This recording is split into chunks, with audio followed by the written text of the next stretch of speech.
The edge of whispering woods felt like a held breath. 10-year-old Finn stood at the tree line, his small hand clutching a worn wooden boat no bigger than his two cupped hands. Sunlight dappled the dusty path behind him, a cheerful memory fading as he peered into the hushed gloom. The air here smelled of damp earth and something else, something ancient and faintly sweet. He wasn't supposed to be here. His mother had warned him countless times about whispering woods, about the way shadows danced and the paths twisted. But his little sister, Lily, had lost her favorite button, a tiny, pearlescent thing shaped like a sleeping cat, somewhere near the old oak by the crooked creek. And Finn was the bravest person Lily knew. Taking a deep breath that tasted like moss and secrets, Finn stepped into the woods. The cheerful bird song of the open field was instantly muffled, replaced by the rustling of unseen leaves and the distant gurgle of water. The trees were tall and thick, their branches intertwining like bony fingers overhead, stealing the sunlight and painting the forest floor in shifting patterns of dark and deeper dark. He hugged the little boat tighter. It was his good luck charm, a tiny replica of his grandfather's fishing boat, carved with careful precision. He'd named it the Wanderer. Today, the Wanderer was his guide, his silent companion in this green-black world. Soon, he heard it. The gentle murmur of the crooked creek. He followed the sound, pushing aside ferns that tickled his knees, stepping carefully over gnarled roots that snaked across the path. The air grew cooler as he drew closer to the water. The creek wasn't much wider than Finn was tall. Its water, though, was surprisingly clear, flowing over smooth, grey stones. Sunlight, managing to pierce the dense canopy in places, turned the ripples into fleeting streaks of gold. The banks were lined with soft moss and smooth, water-worn pebbles. Finn knelt down, placing the Wanderer gently on the surface of the water.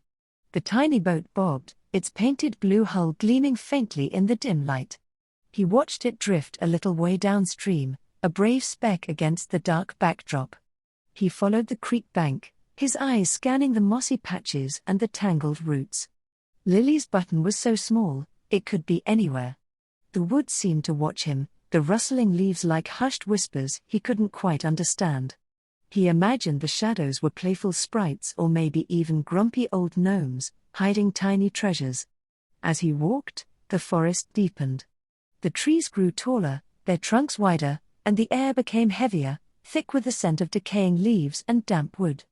The sound of the creek was a constant, soothing murmur, a liquid thread guiding him through the growing darkness. Suddenly, a flash of color caught his eye. Nestled amongst the roots of a willow tree that leaned over the creek, something tiny and pearly shimmered. Finn's heart leapt. He scrambled closer, pushing aside a clump of damp leaves.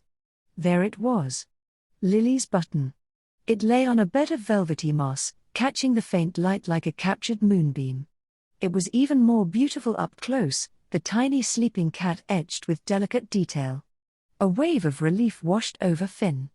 He had done it. He had braved the dark woods and found the lost treasure. Carefully, he picked up the button, its smooth coolness, a comforting weight in his palm.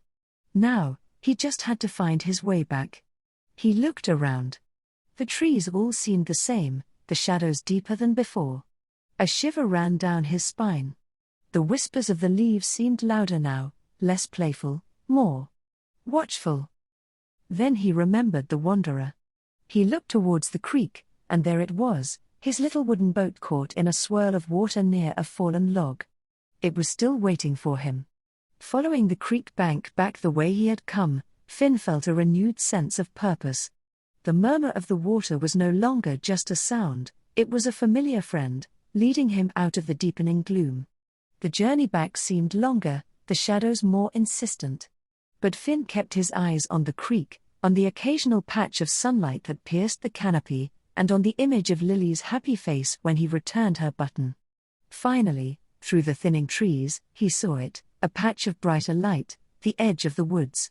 He broke into a run, his small legs pumping, the precious button clutched tightly in his hand. He burst out of the tree line, blinking in the warm sunlight. The open field stretched before him, vibrant and welcoming. He could hear his mother calling his name in the distance, her voice laced with worry.